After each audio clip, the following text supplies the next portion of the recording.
بسم اللہ الرحمن الرحیم۔ السلام علیکم ناظرین، جیو خبریں ڈیجیٹل میڈیا کے ساتھ میں ہوں آپ کا میزبان شعبان احمد سہو۔ ناظرین، آج ہم بات کریں گے ملتان کے حوالے سے۔ ملتان کو ایک اہم تاریخ، ایک اہم شناخت حاصل ہے، اور ملتان کی خوبصورتی کے لیے جو ذمہ داری دی گئی ہے وہ دی گئی ہے ملتان ڈیولپمنٹ اتھارٹی کو، جس کو MDA کہتے ہیں ہم۔ اور ناظرین، MDA کے اندر بہت ساری چیزیں ایسی سامنے آئی ہیں جو کہ سننے کے بعد بندہ حیرانی کے اندر مبتلا ہو جاتا ہے۔ اسی پروگرام کے لیے ہمیں جوائن کیا ہے سینئر صحافی رانا طارق عزیز صاحب نے۔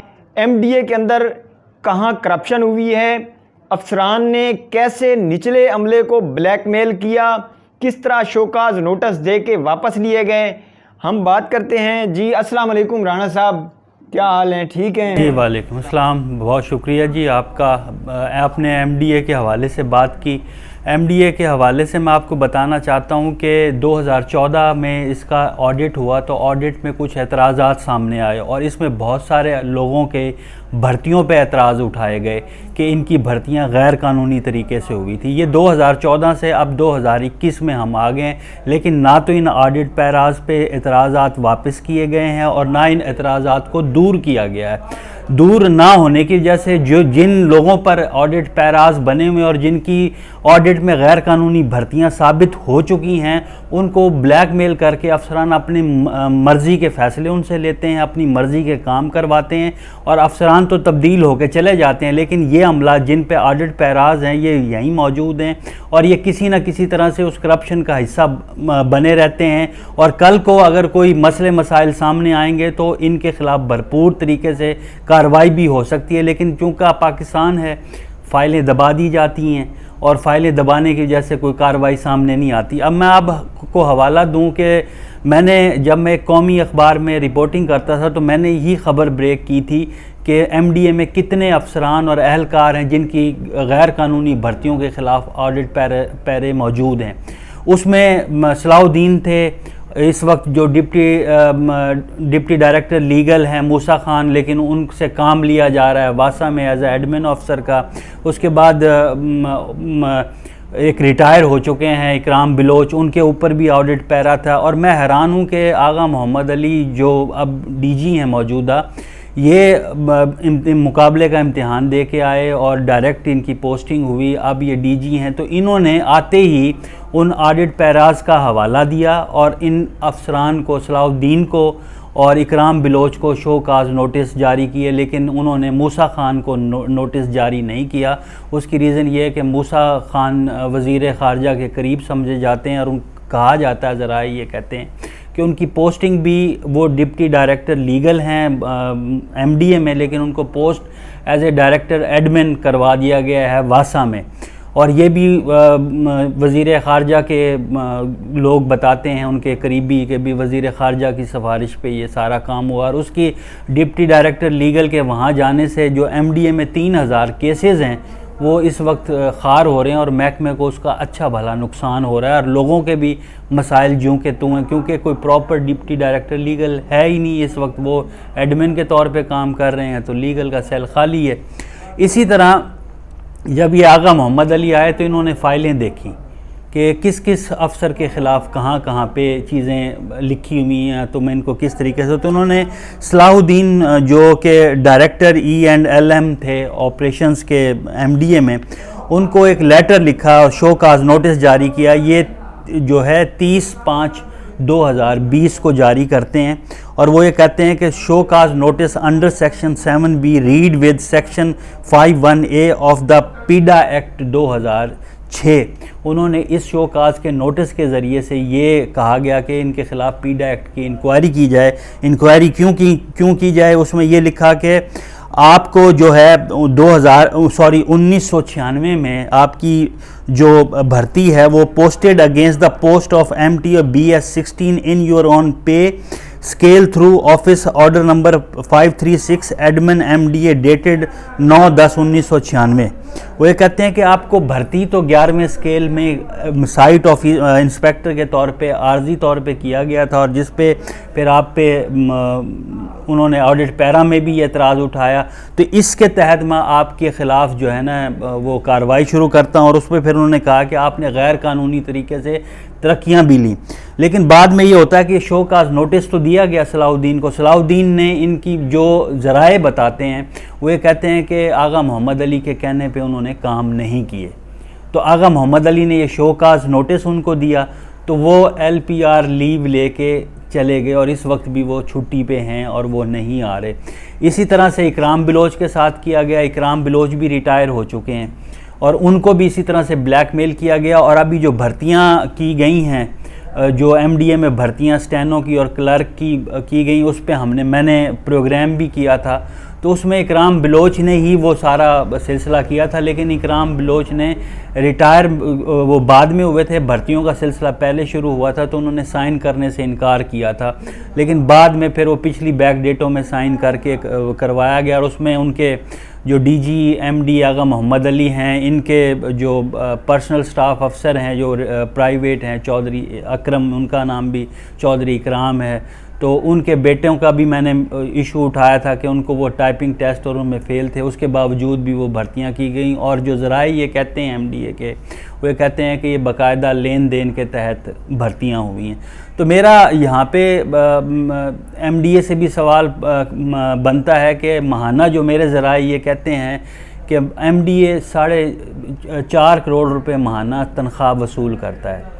پچھلے 10 سال کا آپ ریکارڈ اٹھا کے دیکھیں MDA کا، تو MDA نے ملتان میں کچھ بھی کام نہیں کیا، اور یہ بھی سامنے آیا کہ جو MD کے افسران ہیں انہوں نے خود پراپرٹی ڈیلر کا کام شروع کر دیا، پراپرٹیز کا کام شروع کر دیا، اس میں کچھ یونین کے لوگ تھے، انہوں نے پرائیویٹ ہاؤسنگ کالونیز بنائیں جس پہ نیب کے کیسز بھی بھگتے، اور ہمارے ملک میں آپ نے دیکھا ہوگا کہ لوگ کس طریقے سے اپنے نیب کے کیسز سے نکل جاتے ہیں۔ وہ بھی یونین کے صدر تھے، شاہد غفار ان کا نام تھا، ان کی ایک کالونی انہوں نے بنائی MDA کے نام پہ بنائی، جبکہ MDA کا اس سے کوئی تعلق نہیں تھا۔ MDA کے آفس میں بیٹھ کے ہی ڈیلیں کی گئیں، MDA آفس میں بیٹھ کے ہی اس کے پلاٹ بیچے گئے، لوگوں کو آج تک قبضہ نہ ملا، لوگوں کے پیسے ختم ہو گئے، لیکن وہ کیس بھی ابھی نیب نے یوں کہہ لیں کہ وہ فائل جو ہے نا وہ دبا دی گئی ہے۔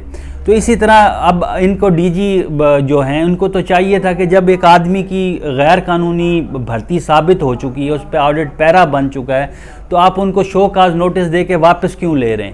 اس سے تو آپ کی بدنیتی سیدھی ظاہر ہوتی ہے۔ اچھا رانا صاحب، یہ ملتان کو 2011 میں بگ سٹی قرار دیا گیا تھا، اور ملتان کو جو ڈیولپمنٹ کرنا ہے وہ MDA کی ذمہ داری ہے، تو 2011 سے لے کر اب تک MDA نے کیا کیے ہے؟ یہی تو بڑے افسوس کی بات ہے شبان سعود صاحب کہ MDA نے کچھ کیا ہی نہیں، ماں سوائے تنخواہیں لینے کے۔ اگر گورننگ باڈیز کی میٹنگ ہوتی رہی ہیں تو اس میں جو اہلکار اور افسران نے اپنے مفادات کے لیے تو کام کیا، لیکن ملتان کی طرف انہوں نے توجہ ہی نہیں دی۔ یہاں پہ 4 زون کے تحت ڈیولپمنٹ ہونی تھی، وہ MDA نے کروانی تھی، لیکن آپ دیکھ لیں 2011 کا عرصہ بھی آج 10 سال ہو گئے ہیں اس کو۔ وہی میں بار بار یہ کہتا ہوں کہ 10 سال میں مجھے ایک کوئی کام تو دکھائے MDA یہاں پہ کہ انہوں نے ملتان کی بہتری کے لیے کوئی کام کیا۔ ڈکلیئرڈ ہے کاغذات میں بگ سٹی ملتان، شہباز شریف کے دور میں ہوا، یوسف گیلانی اس وقت وزیر اعظم تھے، اس وقت انہوں نے کروایا، لیکن امپلیمنٹیشن نہیں ہو سکا، اور صرف کاغذات کی حد تک۔ اچھا ایک اور بات، ملتان جس طرح ایک اپنی تاریخی اہمیت رکھتا ہے، ملتان کی ایک بڑی تاریخی شناخت ہے، تو ملتان کے مقابلے میں لاہور یا اسلام آباد جو شہر ہیں، جو سٹیز ہیں، وہ ملتان سے زیادہ خوبصورت ہیں، اور ملتان کی نسبت ان کی مثال دی جاتی ہے۔ تو ملتان کو اللہ پاک نے جس طرح شناخت دی ہے، تاریخ ہے ملتان کی، تو ملتان کو وزارتیں بھی بہت ساری ملی ہیں، اور ملتان کی جو قادور شخصیات ہیں سیاسی، ان کا مرکزی حکومت میں، صوبائی حکومت میں ایک اہم رول رہا ہے، تو اس میں ان کا کیا کردار ہے؟ یہ صرف MDA آفس پہ ہی چھوڑ دیا، ایک محکمے پہ ہی چھوڑ دیا کہ ملتان کو انہوں نے سدھارنا؟ اس کی بنیادی وجہ جو مجھے سمجھ میں آتی ہے نا، اگر آپ نے لاہور کی بات کی ہے لاہور کی بات یہ دیکھیں کہ شہباز شریف اور نواز شریف فیملی کا بڑا کردار ہے لاہور کے لیے. انہوں نے ڈیولپمنٹ کی نہیں کی, اس کی ریزن یہ تھی کہ شہباز شریف اور نواز شریف کی فیملی لاہور میں ہی رہتی تھی, تو وہ اس کو اپنے رہنے کے لیے بہتر کرنا چاہتے تھے. لیکن بدقسمتی ملتان کی یہ ہے کہ یہاں پہ وزیر اعظم بھی بنے, ملتان کے گورنر بھی بنے, اور ایون کہ ڈیرہ غازی خان سے صدر بھی فاروق لغاری بنے. لیکن بدقسمتی پھر اس علاقے کی, اس جنوبی پنجاب کی یہی ہے کہ جتنے بھی یہاں کے لیڈر آئے وہ ووٹ تو یہاں سے لیتے ہیں لیکن رہتے لاہور اور اسلام آباد ہیں. وہاں پہ ان کے تمام بچوں جو بھی ہیں ان کو بچوں کو تمام سہولیات میسر ہیں. ملتان میں تو انہوں نے نہیں رہنا, وہ یہ سوچتے ہیں کہ یار ہمارے بچے تو لاہور اسلام آباد میں رہ رہے ہیں, ہم نے یہاں پہ کیا کام کرنا. دیکھیں شاہ محمود کے والد صاحب گورنر رہے, شاہ محمود دوسری دفعہ وزیر خارجہ ہیں, اس کے بعد یسریٰ گیلانی کے دور وزارت میں تھوڑا بہت کام ہوا لیکن اس پہ بھی بہت سارے اعتراضات ہیں, بہت ساری چیزیں ہیں کہ گیلانی صاحب نے اپنی فائدے کے لیے یہ کام کیا, لیکن ہم اس چیز کو نہیں سوچتے. لیکن اس میں تھوڑا بہت ملتان کو کچھ نہ کچھ ملا, لیکن آپ باقی ادوار دیکھ لیں تو ملتان کو کچھ بھی نہیں ملتا. اس کی بنیادی وجہ میں یہی سمجھتا ہوں کہ لیڈر یہاں سے ووٹ لیتے ہیں اور یہاں سے وہ چلے جاتے ہیں ووٹ لے کے, وہ تو 10-10 دن 15-15 دن اپنے مہینہ حلقے میں نہیں آتے. اور ایک میں مثال آپ کے سامنے رکھنا چاہوں گا ایک چھوٹے سے گاؤں کی جو کہ لودھراں ضلع لودھراں کا گاؤں اور تحصیل دنیا پور میں ہے. اس کو 365 WB المعروف 12 چک ہے. وہاں پہ ملک طیب امان 4 مرتبہ MPA رہے, لیکن انہوں نے ہمیشہ کیا کیا کہ وہ اپنے علاقے میں ہی رہتے تھے, الیکشن بھی وہیں سے لڑتے تھے. انہوں نے اپنی رہائش, اپنے بچوں کی رہائش اسی جگہ پہ رکھی, اس چک کو چھوڑ کے نہیں گئے. آج اگر آپ اس چک کو دیکھیں وہاں پہ ڈگری کالج بھی موجود ہے, ٹیلی فون لائنز بھی موجود ہیں, سیوریج بھی موجود ہے, اور وہ زیادہ سے زیادہ 100 سے 150 گھروں پر مشتمل چک ہے. اس کی ریزن یہی ہے نا کہ لیڈر جب آپ کے درمیان رہے گا تو اس کے بچوں کو بھی وہی تکلیف ہوگی جو آپ کے بچوں کو ہے. یہاں کے لیڈروں کے حوالے سے میں ایک بات کرنا چاہتا ہوں کہ جس طرح سابقہ الیکشن ہیں حالیہ, تحریک انصاف نے الیکشن جیتے, حکومت بنائی, تو اس دوران ایک بلاک بنا تھا جس نے نعرہ لگایا تھا جنوبی پنجاب کا کہ جنوبی پنجاب کو صوبہ بنائیں گے. ظاہر ہے اگر صوبہ بنے گا تو اس کی انتظامیہ, اس کے سارے وسائل یہیں کے ہوں گے, تو وہ صوبہ عملی طور پہ فنکشنل تو نہ ہو سکا. ایک additional chief secretary, additional IG دے دیا گیا. تو ابھی میں کل دیکھ رہا تھا کہ جہانگیر ترین صاحب نے ایک بار پھر اعلان کیا ہے کہ میں جنوبی پنجاب کے لیے ایفرٹ کروں گا. تو کیا آپ سمجھتے ہیں کہ اگلے الیکشن میں بھی جنوبی پنجاب کا چورن پھر سے فروخت کیا جائے گا؟ نہیں, یہ چورن فروخت ہوگا, عوام بھی لگ لیتی ہے. آپ دیکھیں نا کہ ہماری عوام کی بھی تھوڑا سا یوں کہہ لیں کہ ان کی یادداشت کمزور ہے. اب جتنے بھی یہاں سے الیکشنز لڑ کے جاتے ہیں, جس طرح سے ابھی ہم بات کر رہے ہیں کہ 2011 سے اعلان ہو چکا ہے بگ سٹی کا, یہ تو ہمارے لیڈرز کا اور یہاں سے جو نمائندے ان کا کام تھا کہ نا اس کا پراپر امپلیمنٹیشن کرواتے, نہیں ہوا. اس کی ریزن یہی ہے نا کہ ہم عملی کام کی بجائے نعروں پہ خوش ہو جاتے ہیں, عوام بھی نعروں پہ خوش ہو جاتی ہے اور عوام سوال ہی نہیں پوچھتی. میں نے ایک پروگرام کیا تھا لودھراں پہ کہ جب 2015 کا الیکشن ہوا تھا جہانگیر ترین اور صدیق بلوچ کا, نواز شریف کتنے بڑے دعوے اور اعلانات کر کے آئے, تو لودھراں کو کیا ملا؟ کچھ بھی نہیں ملا. وہاں کے لیڈروں نے تو سوال ہی نہیں پوچھا, نہ لیڈروں نے سوال پوچھا نہ عوام نے پوچھا کہ بھئی آپ ہمارے لیے کیا کر گئے ہیں, اور پھر ہمیں درس ملتا ہے ووٹ کو عزت دو. اسی طرح سے تحریک انصاف کی اگر ہم بات کر لیں, تحریک انصاف آئی اس طرح سے تھی کہ بھی ایک تو انصاف ہوگا, کرپشن کو ختم کریں گے, لیکن جو یہاں کے اس وقت حالات و واقعات ہیں, ہم عمران خان کی بات کریں تو ہر بندہ یہ کہتا ہے کہ وہ کرپٹ آدمی نہیں ہے, جینون ایماندار آدمی. لیکن آپ MDA کی بات کر کے دیکھ لیں, یہاں پہ ان کی منتخب جو اسپیشل سیٹوں پہ آئی ہیں سبین گل, ان کو دفتر ملا ہوا ہے, 2 وائس چیئرمین یہ دفتر جو ان کو ملا ہوا ہے, کیا یہ اس کی قانون میں گنجائش ہے MDA کے قانون؟ بالکل بھی گنجائش. ایون کہ چیئرمین کے لیے, جو چیئرمین گورننگ باڈی کا جو چیئرمین ہے, اس کے لیے بھی دفتر الاؤ نہیں ہے. وہ صرف اس لیے سیاسی لوگ اس میں انوالو کرتے ہیں کہ وہ پبلک کی نمائندگی کرتا ہے, اور جب گورننگ باڈی میں وہ اس کی صدارت کرتا ہے اور اس میں جو گورننگ باڈی ہے MDA کی، اس میں یہ دیکھا جاتا ہے کہ ہم پبلک کے لیے کیا منصوبے شروع کریں، کیونکہ وہ پبلک کا نمائندہ ہوتا ہے تو وہ پھر ان منصوبوں پر بات کرتا ہے کہ یہ پبلک کے لیے ٹھیک ہے، یہ پبلک کے لیے ٹھیک نہیں ہے۔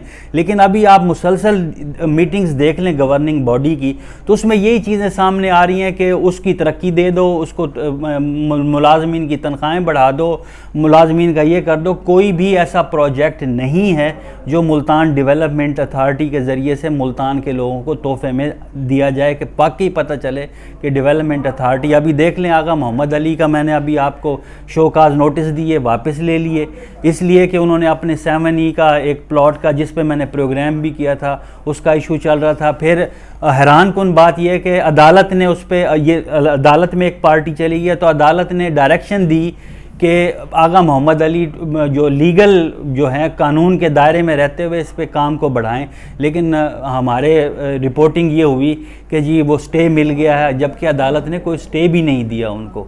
وہ بغیر ایک میڈیا میں ایک چیز آ گئی اور کہ جی سٹے ملے، کوئی سٹے نہیں۔ عدالت نے یہ کہا ہے قانون کے دائرے میں رہ کے یہ سارے کام سر انجام دیے جائیں، لیکن ہمارے ہاں یہ MDA صرف ملتان کے ایک محدود ایریے کے لیے بنائی گئی ہے، یہ پورے ضلع کے لیے؟ دیکھیں نہیں، ضلع میں تو آپ کی تحصیلیں بھی آ جاتی ہیں، لیکن MDA کے کنٹرول روڈز ہوتے ہیں۔ MDA ملتان ڈیولپمنٹ اتھارٹی کا مطلب یہ ہے کہ ملتان میں آپ نے پلازے کس طرح بننے ہیں، جو ان کے زیر استعمال کنٹرول روڈ ہیں وہ بھی میں تفصیل لے کے آؤں گا کہ کتنے کنٹرول روڈ ہیں MDA کے، اگلے کسی پروگرام میں آپ کو تفصیل بتاؤں گا اس کی، اور اس پہ کیا کیا۔ ابھی آپ دیکھ لیں کہ یہاں پہ کون سے ایسے پلازے ہیں جو قانون کے مطابق بنے ہوئے۔ آپ بوسن روڈ پہ چلے جائیں، یہاں پہ ایک نجی پلازے ہیں، کرسٹل مال اور ایک یہ KK مارٹ۔ کس قانون میں 1 وے 2 وہاں پہ اسپیشلی جو ہے نا ایک پلازے کو ریلیف دینے کے لیے، ٹریفک کو ریلیف دینے کے لیے 2 جگہ سے وہ توڑوائی گئی ہے سڑک یہاں کی، یعنی کہ یو ٹرن اکٹھا 2 جگہ پہ دے دیا گیا ہے۔ اور یہ کس جگہ پہ ہوتا ہے؟ ٹریفک کے بڑے مسائل ہیں، آپ گزرتے ہوں گے اس روڈ پہ کہ وہ سمجھ سے بالا تر ہے کہ وہ کس قانون کے تحت 2 یو ٹرن دے دیے ایک ہی جگہ پہ۔ چلو کچھ فاصلے پہ ہوتے ہیں، اب ہر وقت وہاں پہ ٹریفک بلاک رہتی ہے، ہر وقت رش رہتا ہے، شہری پریشان ہیں، تو یہ سارا کچھ یہ سفارش پہ ہو رہا ہوتا ہے۔ وہی میں بتاتا ہوں نا کہ یہاں کے لیڈروں کو کوئی دلچسپی نہیں ہے۔ ابھی دیکھ لینا کہ MDA کی تاریخ میں 2 وائس چیئرمین ہیں ہی نہیں، لیکن اس وقت ہیں 2 چیئرمین۔ 2 وائس چیئرمین ہیں، وہ پراپر آفس استعمال کر رہے ہیں۔ چیئرمین صاحب کا آفس تھا ہی نہیں۔ اب جو LDA ہے اس کا چیئرمین وزیر اعلیٰ ہے، وہ تو آفس اس کا استعمال ہی نہیں کرتا۔ اسی طرح سے جب پرانی بات لیں، غلام حیدر وہیں یہاں کے چیئرمین رہے ہیں، لیکن وہ گورننگ باڈی میں آتے تھے اور میٹنگز میں شرکت کرتے تھے اور جو فیصلے ہوتے تھے ان کے مطابق وہ پھر عمل ہوتا تھا۔ لیکن اب تو یہاں تو ہمارا المیہ یہ ہے، ہم نے کبھی نہیں دیکھا کہ کوئی وزیر اعلیٰ آیا ہو اور MDA کے ان معاملات میں اپنی چیئر اس نے سنبھال کے اس میٹنگز کو اب آگے بڑھایا ہو یا کچھ عمل درآمد کروایا۔ بدبختی یہ دیکھیں، کچھ سال تو MDA بغیر DG کے چلتی، ڈائریکٹر جنرل تھا ہی نہیں، اس کو ایڈیشنل ڈائریکٹر جنرل کے ذریعے سے چلایا گیا اور عہدہ خالی رہا، لیکن ہمارے سیاستدان ٹس سے مس نہ ہوئے، کبھی کمشنر سربراہ، کبھی DC سربراہ، اس طریقے سے چلایا گیا، اور اسی وجہ سے جو ہے 2011 کا جو بگ سٹی کا امپلیمنٹیشن ہے وہ آج تک نہ ہو سکا۔ تو میری عرض یہ ہے کہ سیاستدانوں کے بھی جہاں پہ تحریک انصاف آئی ہے، تحریک انصاف کو، عمران خان کو مضبوط کریں، جو اس کا نعرہ ہے کرپشن سے پاک پاکستان، اور اس کے لیے کام کریں، نہ کہ آپ اپنی سیاست کے لیے اپنے ایسے ورکرز کو نوازیں کہ جو کہ خود کرپشن میں ملوث۔ بہت شکریہ رانا صاحب۔ جی شکریہ آپ کا۔ جی ناظرین، جیسا کہ آپ نے سنا کہ ملتان، یہ تو ایک MDA کی بات تھی، اسی طرح کے اور بھی بہت سارے محکمے ہیں، اس پہ بھی انویسٹیگیٹو رپورٹنگ کریں گے۔ اب دیکھیں، ملتان بگ سٹی کا اعلان کیا گیا 2011 سے 10 سال کا عرصہ ہو گیا، نہ سیاستدانوں نے اس پہ توجہ دی، نہ انتظامیہ نے توجہ دی، نہ ضلعی حکومت نے اس پہ کوئی امپلیمنٹ کروایا، نہ کوئی لیٹر لکھا گیا کہ یہ ایک اعلان کیا گیا تھا بگ سٹی کا، اس کو عمل درآمد کرایا جائے، عملی جامہ پہنایا جائے۔ بدقسمتی سے ایسا نہ ہو سکا۔ ناظرین، اپنا بہت سارا خیال رکھیے گا۔ مزید اگلی ویڈیو میں پھر ملاقات ہوگی۔ اللہ حافظ۔